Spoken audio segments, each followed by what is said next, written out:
Bom, a missão da equipe Sirius é facilitar o trabalho e desenvolvimento do ser humano utilizando a tecnologia. Nós produzimos softwares que apresentem qualidade e usabilidade. A equipe Sirius é uma empresa fictícia formada por alunos aqui do próprio colégio.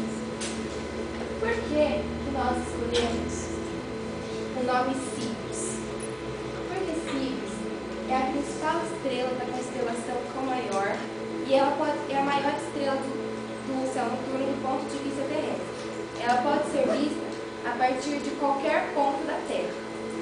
Segundo dados que nós pesquisamos, ela emite 23 vezes mais luz do que o Sol e é quase 2 vezes maior do que ele. O termo Sirius deriva do latim e do grego, que quer dizer brilhante. Há também uma curiosidade histórica e mitológica que diz que Sirius sempre foi o centro das atenções, fruto de um significado muito especial dado pelas mais diversas culturas.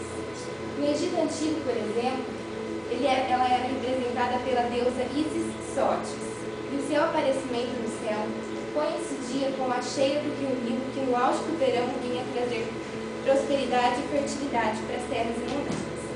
Agora chama a Nayara, que dará continuidade na apresentação da equipe. Bom dia, eu vou falar um pouquinho sobre a escolha do logo e do slogan.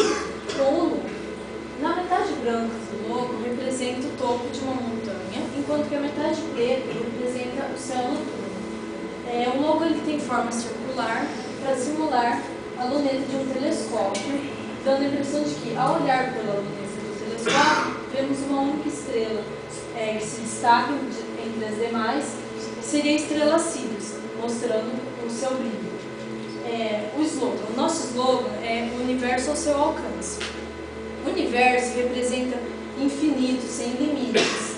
A nossa empresa não tem limites para buscar soluções e trazê-las ao alcance dos nossos clientes, por isso o universo ao alcance.